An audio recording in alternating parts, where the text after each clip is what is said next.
Good evening students. जैसा कि आप सभी लोगों ने प्रीवियस सेशन में देखा होगा कि हमने 55 क्वेश्चंस का सॉल्यूशन कर लिया था। ठीक है, तो आज जो बचे हुए हमारे पास क्वेश्चन हैं 10 क्वेश्चंस, उसके सॉल्यूशन हम इस सेशन में करने वाले हैं। तो आइए शुरू करते हैं, चलते हैं पहले प्रश्न की तरफ। पहला प्रश्न है, if 3a plus 4b equal to 16 and ab equal to 4, then find the value of 9a square plus 16b square। तो बड़ा सिंपल तरीका है जो यहाँ पर दिया हुआ है, 3a plus 4b equal to 16। इससे देखिएगा, इससे कहीं ना कहीं ये मैच कर रहा होगा। तो क्योंकि यहाँ स्क्वायर है तो हम इसको 3a plus 4b और 16 को क्या करेंगे, स्क्वायर कर देंगे। यानी दोनों तरफ हम लोग क्या करेंगे, स्क्वायर करेंगे। यानी 3a plus 4b equal to 16, squaring squaring both side करके हम लोग इसको सॉल्व कर देंगे। ठीक है, तो ये क्या बन जाएगा, ए प्लस बी का होल स्क्वायर, ए square plus B square plus 2ab। ठीक है, तो क्या बनेगा, ये 3a प्लस 4b का स्क्वायर इक्वल टू 16 का स्क्वायर। ठीक है, तो ये हो जाएगा 9a square plus 16b square plus 3 4 जा 12, 12 2 जा 24ab इक्वल टू 16 का स्क्वायर हो जाता है 256। आप सभी को पता है यहाँ ए बी की वैल्यू दी हुई है 4। ठीक है, तो बस 9a square plus 16b square plus 24 into 4 equal to 256। देखिए हमारा आंसर आ गया, क्योंकि यहाँ पर जो वैल्यू हमको चाहिए था वो यहाँ मिल गया मुझे। ठीक है, तो अब करेंगे क्या यहाँ पर कि 9a square plus 16b square plus 24, 4 जा होता है 96 इक्वल टू 256, और 9a square plus 16b square equal to 256 minus 96 हो जाएगा, और 9a square plus 16b square equal to ये हो जाएगा 160। ठीक है, जो कि ए ऑप्शन में गिवन है। आगे बात समझ में। चलिए अगला प्रश्न पे चलते हैं। अगला प्रश्न है, what will we get if 3x minus 4y minus 7z is subtracted from the sum of इतना। यानी इन दोनों को जोड़कर जो आंसर आएगा उसमें से अगर इसको घटाएं तो हमें क्या प्राप्त होगा। बहुत क्लासिक क्वेश्चन है ये, इंपॉर्टेंट क्वेश्चन है, ये आपसे पूछा जा सकता है, आपके एग्जामिनेशन में इस तरह के प्रश्न आ सकते हैं। तो ध्यान से देखिएगा, सबसे पहले हम इन दोनों को जोड़ेंगे। तो जोड़ने पे साइन एज इट इज रहता है, साइन चेंज नहीं होता है। अगर घटाएंगे तब जाकर जो प्लस है वो माइनस हो जाएगा, जो माइनस है वो प्लस हो जाता है। तो बस x minus 3y plus 2z minus 4x plus 9y minus 11z, बस इसको घटा लीजिए। 4x में से x चला जाएगा तो बचेगा 3x, क्योंकि माइनस का साइन बड़ा है तो माइनस रह जाएगा। यहाँ प्लस का साइन बड़ा है तो प्लस रख लेंगे, और ये हो जाएगा 6y। प्लस माइनस माइनस होगा, यहाँ पर भी प्लस माइनस माइनस होगा, लेकिन माइनस का साइन बड़ा है तो माइनस का साइन हम रख लेंगे। यहाँ हो जाएगा 9z। क्लियर, यहाँ क्या बच गया आपका 9z। अब इसमें से हम लोग क्या घटाएंगे, इसमें से हम लोग घटाएंगे जो ये दिया हुआ है 3x minus 4y minus 7z। लेकिन अब घटा रहे हैं तो 3x प्लस है तो ये माइनस हो जाएगा, ये प्लस हो जाएगा, और ये भी प्लस हो जाएगा। बस माइनस माइनस प्लस हो जाएगा, तो माइनस 6x कौन से ऑप्शन में है, ये खत्म, ये है, इसमें है, इसमें है, इसमें है, 3 ऑप्शन में है, बी ऑप्शन अपने आप में खत्म हो गया।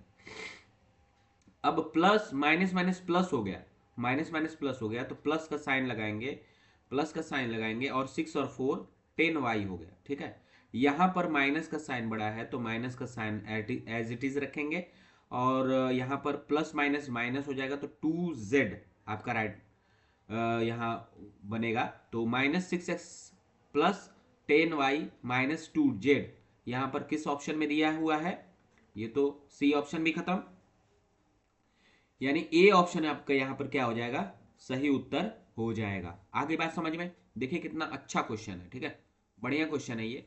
ठीक है, और इंपॉर्टेंट भी है, तो ध्यान से इसको करिएगा। ठीक है, चलिए 58 नंबर क्वेश्चन, एक्स प्लस, यहां एक्स स्क्वायर नहीं होगा, अब ये बेसिक से करने जाओगे तो थोड़ा सा लेंदी पड़ेगा, वैसे बेसिक से करने के लिए आपको मैं बाद में बताऊंगा जब ये चैप्टर हम लोग पढ़ेंगे।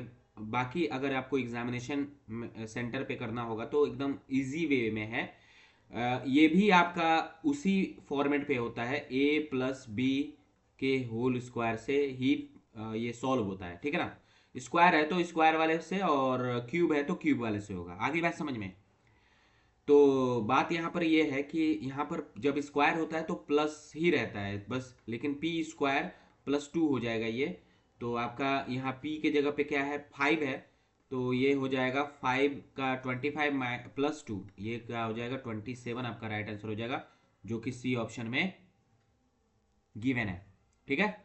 यानी 27 आपका यहाँ पर राइट आंसर हो जाएगा। यहाँ माइनस होगा तो यहाँ पर पी स्क्वायर -2 हो जाएगा, ठीक है ना। अगर यहाँ पर माइनस होगा होता तो यहाँ पर माइनस हो जाता, जो तब हमारा आंसर क्या होता, 23 होता, ठीक है ना। आगे बात समझ में। नेक्स्ट क्वेश्चन पे चलते हैं, 59 पे। 59 का क्वेश्चन क्या है, क्या आ रहा है कि a+1 और a-1 और a square plus 1 is equal to किसके बराबर होगा। तो आपस में इसको गुणा कराना है, ठीक है ना। तो बड़ा ध्यान से समझना होगा, देखिएगा। यहाँ पर एक आपको बताया था मैंने, एक कोष्टक में अगर a-b है और एक कोष्टक में a+b है, तो ये इस किस पे फार्मूला पे बनता है, a square minus B square पे, ठीक है। तो आपको दिख रहा है यहाँ पर कुछ दिख रहा है, तो इसको मैं ऐसे लिख सकता हूँ, ए स्क्वायर -1, ये हो गया, और फिर ए स्क्वायर प्लस 1, फिर ये देखिए a-b फिर a+b, फिर ये क्या हो जाए, बन जाएगा a⁴ माइनस b⁴ 1, a⁴ यही आपका राइट आंसर बन जाएगा, जो कि किस ऑप्शन में गिवन है, डी ऑप्शन में। यहाँ प्लस नहीं होगा क्योंकि हमेशा यहाँ पर a square minus B square, A square plus B square में ये नहीं होगा, ठीक है ना। Is not equal to a-b and a+b, ठीक है ना, याद रखिएगा, ठीक है। आगे बढ़ते हैं। 60 number question, the square root of 0.00000121, 1 तो आपको पता ही होगा कि 1 आपका किसका स्क्वायर होता है, 11 का स्क्वायर। तो 11 तो है ही है, लेकिन आप देख लीजिए स्क्वायर रूट में है तो 0.1234 1 2 3 4 5 121। तो जब भी यहाँ से बाहर निकलेगा तो सिंपल वे में अगर मैं इसको करना चाहूं तो मैं इसको ऐसे लिख सकता हूं, 0 पॉइंट डेसिमल अगर मुझे हटाना है तो मुझे क्या करना होगा, डिवाइड करना होगा, ठीक है। तो यहाँ मैं लिख लेता हूँ कितना नंबर कितना डिजिट पे रहेगा, कितना जीरो रहेगा, 1 2 3 4 5 6 7 8, ठीक है। यानी 1 to 1/10⁻, 1 2 3 4 5 6 7 8, ठीक है। तो जोड़े ही बाहर आते हैं, तो एक जोड़ा, दो जोड़ा, तीन जोड़ा, चार जोड़ा, ठीक है ना। तो अगर मैं कहूं कि सर यहाँ पर कितना जोड़ा बन रहा है, 1 2 3 4, यानी बाहर जो जब निकलेगा तो 11/1 2 3 4 ये होगा। तो हम कह सकते हैं कि सर अब जो ये डेसिमल लगेगा वो कितने डिजिट पे लगेगा, वो कितने डिजिट पे लग जाएगा, 4 डिजिट पे। तो 0.0011 आपका राइट आंसर हो जाएगा, जो कि सी ऑप्शन में गिवन है, ठीक है। आगे बात समझो, यहां से मैं डायरेक्टली भी इसको कर सकता था क्योंकि मुझे पता है कि यहाँ पर कितने डिजिट पे है, 8 डिजिट पे है, तो जो भी मेरा आंसर आएगा 0.011 ही आएगा, ठीक है। और कोई ऑप्शन पॉसिबल नहीं है सी ऑप्शन के अलावा। आगे बात समझे, नेक्स्ट क्वेश्चन पे चलते हैं। नेक्स्ट क्वेश्चन क्या कह रहा है, the difference between simple interest and compound interest on 1,20,000 for 2 years is 768, what will be the rate of interest. बहुत इंपॉर्टेंट क्वेश्चन है। अब देखो ये, अब अगर बेसिक से करने जाओगे ना तो तुम्हारा माथा घूमने वाला है, अगर मेरी बात मानोगे तो। क्योंकि यहां पर दिक्कत ये होगा कि यहां पर आपको दोनों चीज का क्या दिया हुआ है, डिफरेंस दिया हुआ है। तो कुछ करने की जरूरत नहीं होती है, मैं आपको बताता हूं कि किस तरह से आप इसको कर सकते हो सिंपल वे में। अगर मैं कहूं बात करूं तो सबसे पहले अगर हम बात करें तो ये आपका पैसा कितना है, कंपाउंड इंटरेस्ट प्रिंसिपल कितना है, 1,20,000 रुपए। आपका सर 1,20,000 रुपए है, 2 साल के लिए है। तो पहला साल और दूसरा साल, तो पहला साल और दूसरे साल में सिंपल इंटरेस्ट हर साल तो सेम ही दोगे ना तुम, मेरी बात समझना। अगर आपको सिंपल इंटरेस्ट लगाया जाता है किसी भी प्रिंसिपल पे तो वो हर साल एक जैसा होता है। लेकिन कंपाउंड इंटरेस्ट क्या होता है कि ब्याज के ऊपर ब्याज होता है, तो हर साल कंपाउंड इंटरेस्ट बढ़ता रहता है और सिंपल इंटरेस्ट सेम रहता है। तो मैं कह सकता हूं कि सर सिंपल इंटरेस्ट तो मान लेते हैं एक्स एक्स रुपए हम लोगों ने पे किया होगा, लेकिन जब दूसरे साल में हम गए होंगे तभी तो 768 रुपीज अधिक दे दिए होंगे, यानी दूसरे साल में 2 साल ही दिया जा रहा है ना। तो इसका मतलब डिफरेंस जो हुआ है 768 रुपीज का, वो कंपाउंड इंटरेस्ट की वजह से हुआ है। वो भी किस किस साल, दूसरे साल में, क्योंकि पहले साल में कंपाउंड इंटरेस्ट और सिंपल इंटरेस्ट तो सेम ही रहता है। ठीक है, पहले साल में तो आपका जो कंपाउंड इंटरेस्ट होगा वो भी सेम होगा और सिंपल इंटरेस्ट भी सेम होगा।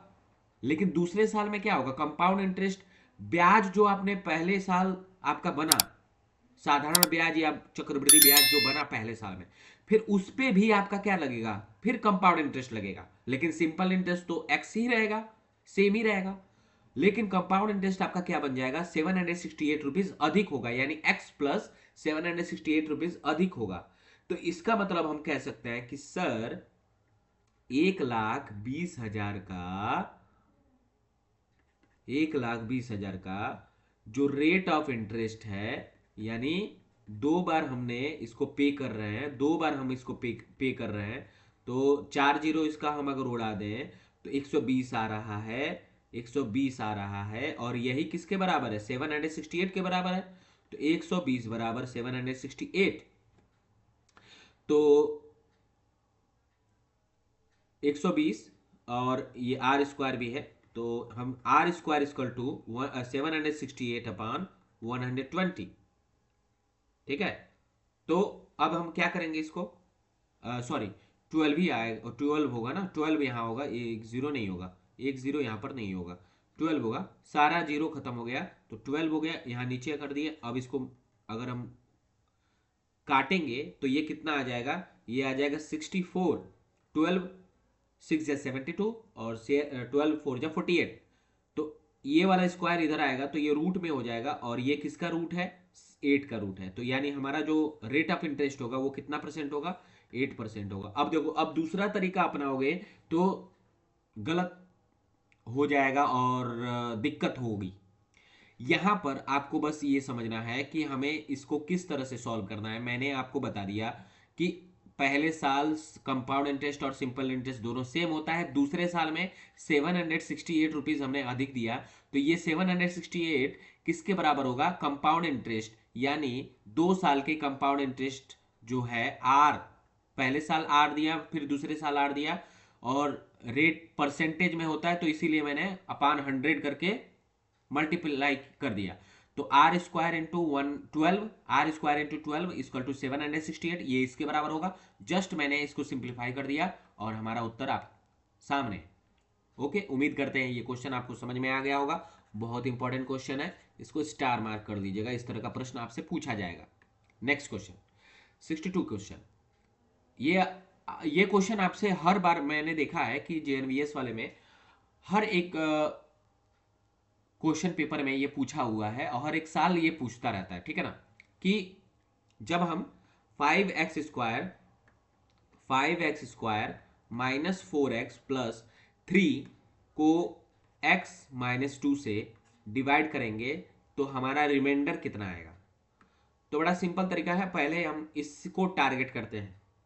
तो अगर हम मल्टीप्लाई करेंगे तो पहले करेंगे 5x से, तो जब भी 5x से करेंगे तो 5x² और ये क्या बन जाएगा, -10x।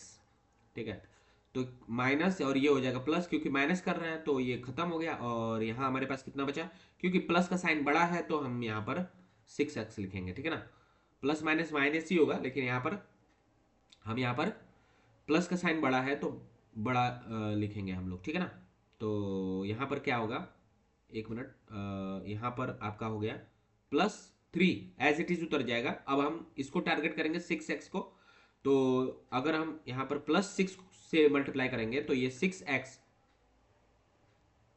6x-12 ये आएगा, तो माइनस हो जाएगा, ये प्लस हो जाएगा, कट गया।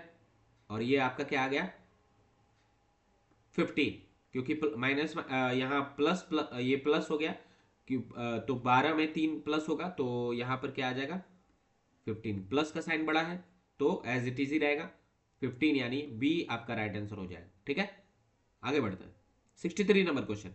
a plus B plus c equal to 9, a B plus B C plus C a equal to 23, then the value of a square plus B square plus C square.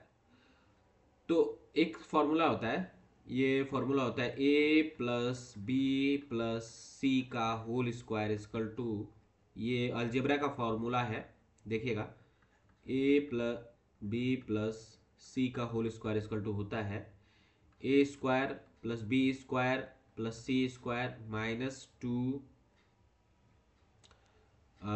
यहाँ पर क्या हो जाएगा minus 2 into 2 bracket में, ठीक है ना, 2 bracket में होगा -2 A B plus B C plus सी ए।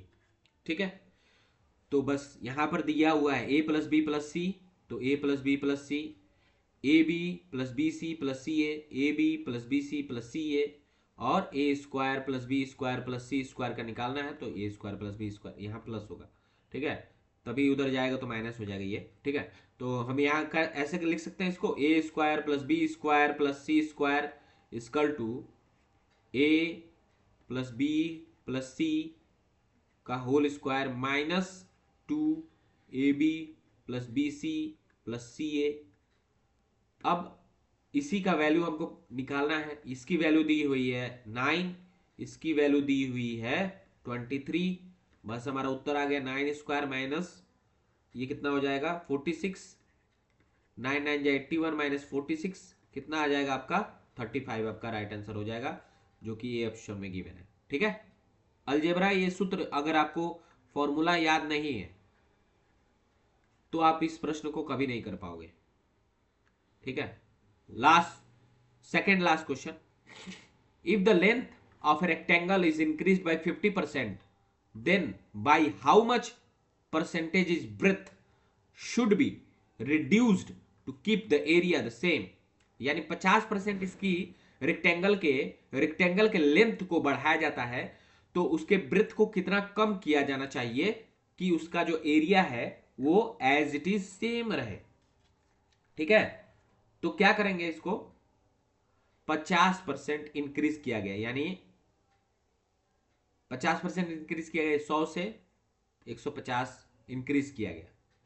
कितना इंक्रीज किया गया 50%, किसके सापेक्ष में 150, क्योंकि इतना बढ़ा दिया गया है, 50 अधिक कर दिया गया है, किसके रिस्पेक्ट में 150 के रिस्पेक्ट में, क्योंकि ये पहले वाली भुजा है, ये बाद वाली भुजा है, तो बाद वाली भुजा का ही हम रेफरेंस लेंगे। आगे बात समझ में, काट देंगे, ये आ गया कितना परसेंटेज निकाल लीजिए, 5 1 5 5 3 15, यानी 100/3 आपका जो परसेंटेज बनेगा। ठीक है, और ये कितना हो जाएगा 33.33% आपका राइट आंसर बन जाएगा। बहुत ही क्लासिक क्वेश्चन है, क्लासिक क्वेश्चन। ठीक है, और इंपॉर्टेंट भी। आगे बढ़ते हैं, लास्ट क्वेश्चन इस सेशन का, a number is increase by 20% and then again by 20%, then the original number is increase by together by, बस कुछ नहीं, 20% का फ्रैक्शन वैल्यू 1/5, यानी 5 से 6 हुआ, फिर एंड देन अगेन 20% बोला है, यहाँ 10% होगा, 10 10 10 10 यहाँ 10 है। ठीक है ना, यानी 10 से 11 कर दिया गया, तो यहाँ कितना हो गया 15 से 66, तो ओवरऑल कितना बढ़ा है 16 बढ़ा, किसके रिस्पेक्ट में 50 के रिस्पेक्ट में, हमेशा इधर वाली की वैल्यू लेते हैं। ठीक है ना, अपान 100 काट दीजिए 2 बार में, 32% आपका राइट आंसर हो जाएगा, जो कि ये ऑप्शन में गिवन है। ठीक है, तो उम्मीद करते हैं आपको सेशन अच्छा लगा होगा। अगर सेशन अच्छा लगा है तो जरूर से जरूर आगे भी शेयर कीजिए, जो अगर आपको पता है कि ये भी बच्चे GNVS की तैयारी कर रहे हैं तो उसको भी शेयर कीजिए, ताकि वो लोग भी ऐसे बेहतरीन सोल्यूशन को कर पाए और सीख पाए। और 8 फरवरी को आप सभी को पता है इम्तहान की घड़ी है आप लोगों को, तो all the best, all the best सभी को। जो भी आर के सेंट्रल अकेडमी के जो भी छात्र हैं, लगभग 29 स्टूडेंट्स ने फॉर्म फिलअप किया है, ठीक है। तो उन सभी छात्रों को मैं ये विश करता हूँ कि अच्छे से अच्छे नंबर लाएं और अच्छे से अच्छे सॉल्व करके आए, सारे क्वेश्चन पेपर को अच्छे से समझ कर ही करें, ठीक है, ताकि सारे चीज़ें उनके लिए पॉजिटिव वे में चले, ठीक है। तो साइंस के सेशन में मिलते हैं, तब तक के लिए गुड बाय।